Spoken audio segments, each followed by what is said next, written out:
अयोध्या में भगवान श्री राम के मंदिर की प्राण प्रतिष्ठा का सभी को बेसब्री से इंतजार है। और मुंबई में अब अक्षत कलश यात्रा शुरू हो गई है। मुंबई के घाटकोपर में ये अक्षत कलश यात्रा जो है निकाली गई है। 108 कलश जो है वो अयोध्या से आए हुए हैं और ये कलश मुंबई के करीबन 3 लाख घरों तक जाएंगे। अलग अलग इलाकों में घरों तक जाएंगे और लोगों को इस अभियान से जोड़ा जाएगा। भगवान राम का चरित्र, सनातन धर्म, इन तमाम बातों को लेकर जो है प्रचार किया जाएगा। और लगातार यहाँ पर भगवान श्री राम के नारे लग रहे हैं। तमाम लोग यहाँ पर हैं। उनसे आप बताइए कि ये जो अक्षत कलश यात्रा निकली है, इस अभियान को आप कैसे आगे लेके जाएंगे? ये घाटकोपर जिला में जो अक्षत आई है 108 जो है कलश है, उसमें सर्वोदय मंदिर में ये कलश जाएगी और 3 लाख घरों में ये अक्षत जो है प्रभु श्री राम जी का अक्षत 3 लाख घरों में बांटा जाएगा। देखिए, राम को लेकर हमेशा राजनीति होती रही है, सनातन धर्म को लेकर हमेशा राजनीति जोरों पर है। डीएम के नेता का बयान अभी आपने देखा होगा, उसको लेकर क्या कहेंगे? जो हिंदुत्व की बात करेगा वही देश पे राज करेगा। जय श्री राम। जो हिंदू के सनातन धर्म के खिलाफ बोलेगा वो देश में राज नहीं करेगा। नहीं, इस राजनीतिक विषय पे मैं नहीं टीका टिप्पणी करूंगा, लेकिन एक हिंदुत्व सनातन हिंदू धर्म होने के नाते सभी समस्त क्या है भाषावाद, प्रांतवाद, जातिवाद में समस्त हिंदू समाज को बांटा जा रहा है। ये नहीं होना चाहिए हमारे देश में। पहले लोग कहते थे कि भाई जो है राम मंदिर बनाएंगे, लेकिन तारीख नहीं बताएंगे। अब तारीख भी घोषित हो गई है, प्राण प्रतिष्ठा होने जा रही है। हम दोनों जो वहाँ पे कार सेवा हुई थी, मैं उसमें हाजिर था। जब से हमने कहा था कि हम राम राज्य लाएंगे और राम मंदिर बना के रहेंगे। हमने तारीख भी बता दी थी कि कुछ ही समय में हम ये राम राज्य लेके राम मंदिर का जो पदार्पण है वो हम करेंगे और उसका उद्घाटन करेंगे। आज वो हो रहा है। हम दोनों काल सेवा में वहाँ थे और हमने अनुभव किया था, लोगों में उत्साह था, मन में विश्वास था, हम ये करके रहेंगे और आज ये करके हो रहा है। हिंदुस्तान। लेकिन संतील कुमार जो है डीएमके के, उन्होंने 2 दिन पहले बयान दिया था, हालांकि उनको माफी मांगनी पड़ी। उन्होंने सनातन धर्म को लेकर बोला था, गौमूत्र स्टेट बोला था। देखो, जो ये हिंदुस्तान है वो हम जानते हैं कि यहाँ की जो संस्कृति है वो सनातन संस्कृति है। गौ हमारी माता है और प्रभु श्री राम, प्रभु श्री कृष्ण वो गौ माता को पूजते हैं, तो गौ हमारी माता है और गौ हमारी माता रहेगी। महापुरुषों का अपमान भी लगातार होता आ रहा है। वीर सावरकर का अपमान प्रियंक खड़गे ने किया है। वीर सावरकर को लेकर प्रियंक खड़गे ने बोला है कि उनका कोई योगदान नहीं। क्या कहेंगे? महापुरुषों का अपमान होता है, क्या बोले? देखिए, जिस भी महापुरुषों का अपमान होता है ये बड़ी शर्म की बात है, बिल्कुल नहीं होना चाहिए। ये हम भगवान राम का नाम इसलिए लेते हैं ताकि सब जो हमारे काज है वो पूरे हो जाए। जो ये अपमान करता है, जो घृणित कार्य करता है, ऐसे लोगों को नर्क में भी सजा नहीं मिलेगी। इतनी बुरी बात। अरे जो महापुरुष जिन्होंने देश के लिए किया, अब उनके बलिदान को भूल गए। उनके लिए मैं यही कहना चाहूंगा कि जिनकी चढ़ती हुई जवानी खोज रही अपनी कुर्बानी, ज्वलन एक जिनकी अभिलाषा, मरण एक जिनका त्योहार, नमन उन्हें मेरा सत्कार। जय श्री राम। क्या लगता है कि कौन राम राज्य ला सकता है देश में?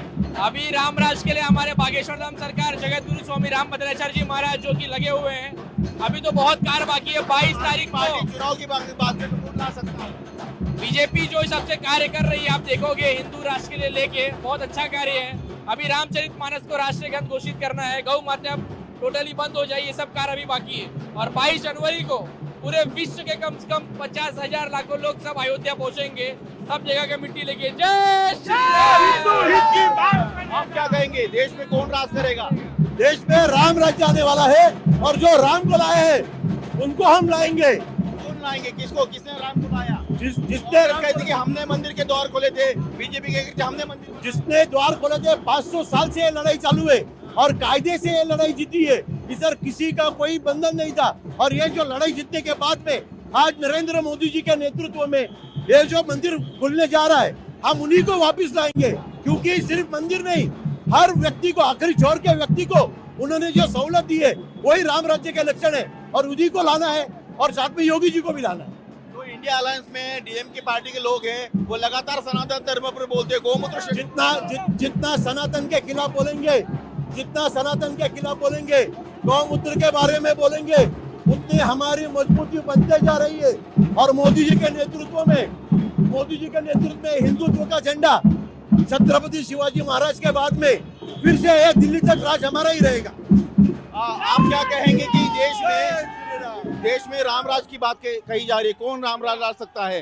राम मंदिर को लेकर दावे कांग्रेस कहती कि हमने, राजीव गांधी ने खोले थे, बीजेपी कहती हमने। इतने सालों में आपने देखा है राम राज सिर्फ नरेंद्र मोदी ला सकते हैं और कोई नहीं ला सकता, क्योंकि इतने साल से प्रयत्न हो रहा था, सब राम मंदिर की बात कर रहे थे, लेकिन राम मंदिर बना तो मोदी जी की वजह से, भारतीय जनता पार्टी मोदी जी की वजह से बना। मोदी जी एक ही युग पुरुष है जो राम राज्य ला सकते हैं। आपको लगता है कि जनता उनको फिर से प्रधानमंत्री बनाएगी? जी, और ये प्रधानमंत्री बनने के लिए मोदी जी नहीं कर रहे, ये हिंदुत्व को बचाने के लिए ये प्रयत्न हो रहा है। ये हिंदुत्व की, हिंदू की भावना का सवाल है।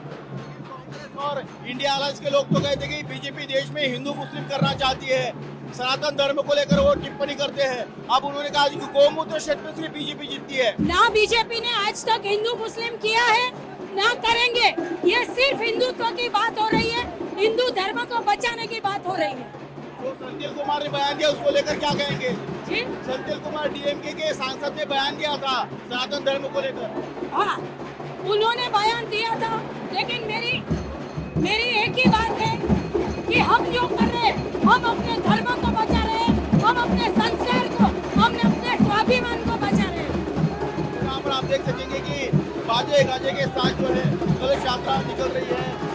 और आप क्या कहेंगे, जिस तरह से राम मंदिर की कलश यात्रा निकल रही है, राम के नाम पर राजनीति भी जोरों पर दिखाई दे रही है। पूरे भारतवर्ष में ये कलश यात्रा निकाली जा रही है और 22 तारीख को भव्य राम मंदिर का माननीय पंतप्रधान मोदी जी के हाथ से जो उद्घाटन हो रहा है, उसके लिए हम सब राम भक्तों तरफ से ये पूरा भारतवर्ष में ऐसी कलश यात्रा निकाली जा रही है और ये सब कलश लेके हम लोग राम मंदिर जाने वाले हैं।